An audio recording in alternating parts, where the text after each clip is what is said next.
সব জায়গাতে চেক করে নিয়েছি, তাও কেন এখানটা ইয়েলো ইয়েলো দেখাচ্ছে? আর কোথায় কপিরাইট এসছে কিছু তো বুঝতেই পারছি না।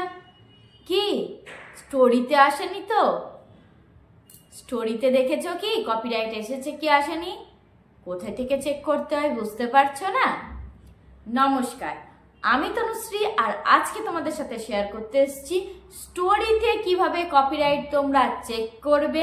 এটা একটা রিকোয়েস্টেড ভিডিও। তোমরা অনেকেই আমাকে জিজ্ঞাসা করেছিলে যে কিভাবে স্টোরিতে কপিরাইট আসে, সেটা আমরা কিভাবে চেক করব, আর সেটাকে ডিলিটই বা কি করে আমরা করব। তো চলো আজকের ভিডিওটা এটা নিয়ে। তো চলো শুরু করা যাক। আমি স্ক্রিন রেকর্ডের মাধ্যমে তোমাদেরকে দেখিয়ে দেবো তোমরা কিভাবে চেক করবে আর সেটাকে কিভাবে রিমুভ করবে। তো চলো প্রথমেই দেখে নাও। আমরা প্রথমেই এফবিতে ঢুকবো। এফবিতে ঢুকে আমরা আমাদের নিজেদের প্রোফাইলে চলে যাব। নিজেদের অ্যাকাউন্টে আসার পরে যে এখানে 3 ডটসে ক্লিক করব, এখানে 3 ডটসে ক্লিক করার পরে আর্কাইভ অপশনটাতে আমরা চলে যাব। এই অপশনটাতে চলে এলেই দেখো ওপরেই দেখাচ্ছে তোমাদেরকে স্টোরি আর্কাইভ। এখন আমরা এই অপশনে চলে যাব।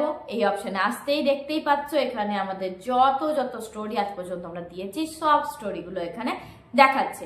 এবার এখানে আমি তোমাদেরকে বলে রাখি যে এখানে দেখো সব স্টোরিগুলোতে ব্লু একটা করে ডট দেখাচ্ছে। ব্লু ডট মানে তোমার কোনো স্টোরিতে কপিরাইট নেই, আর যদি কপিরাইট আসে তাহলে তোমাদের এই ব্লু ডটটা হয়ে যাবে ইয়েলো ডট। তাই তোমরা এখান থেকে বুঝতে পেরে যাবে কোনটাতে তোমাদের কপিরাইট আছে, কোনটাতে কপিরাইট নেই। আমার কপিরাইট সেরকম ভাবে কোনোদিনই আসেনি, আসেও না। একটু অরিজিনাল কন্টেন্টের ওপরে কাজ করলে কপিরাইট আসে না। তারপর গান দিয়েও যদি তোমরা কাজ করো, গানটাকে কিভাবে কাজে লাগাতে হয় ঠিকঠাক করে প্রপার ওয়েতে যদি তোমরা গান সিলেক্ট করে ভিডিও বানাও, তাহলে তোমাদের কপিরাইট কোনোদিনই আসবে না। আর এখন তো বেশিরভাগ গানই কপিরাইট ফ্রি, কপিরাইট আসে না বললেই চলে। তো যাই হোক, তোমাদেরকে এখান থেকে বুঝতে হবে কোনটাতে কপিরাইট আছে, কোনটাতে কপিরাইট নেই। এখানে যেটাতে তোমরা খুঁজে পেয়ে যাবে যে হ্যাঁ ইয়েলো ডট করা আছে, সেটাকে তোমরা এবারে কিভাবে ডিলিট করবে দেখো। তোমাদেরকে দেখানোর জন্য আমি এখান থেকে যে কোনো একটা স্টোরি সিলেক্ট করলাম। সিলেক্ট করে দেখো টাচ করলাম, আমি স্টোরিটার মধ্যে ঢুকে গেছি। স্টোরিটার মধ্যে ঢুকে গেলে টপ রাইট কর্নারে দেখতেই পাচ্ছ এখানে 3 ডটসে ক্লিক করব। এখানে ক্লিক করলেই দেখো নিচে কি অপশন আসছে যে ডিলিট ভিডিও বা ডিলিট ফটো।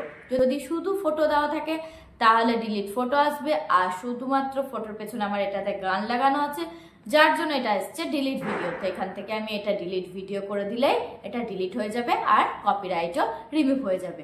তো আজকের ভিডিওটা থাকলো এইটুকুই। তোমাদের একটা রিকোয়েস্টেড ভিডিও ছিল, তাই যদি ভালো লেগে থাকে তাহলে অবশ্যই লাইক কমেন্ট করবে, আর শেয়ার কিন্তু মাস্ট। শেয়ার করতে ভুলো না, নতুনদেরকে একটু দেখার সুযোগ করে দিও যাতে কারোর পেজে কোনো রকম প্রবলেম না থাকে।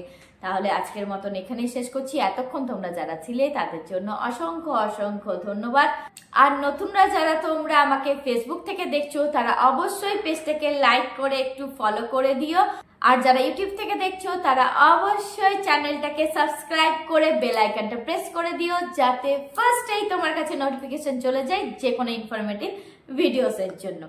তো আজকের মতন এখানেই শেষ করছি। সবাই ভালো থাকবে, সাবধানে থাকবে, সুস্থ থাকবে, হাসি খুশি থাকবে। নমস্কার।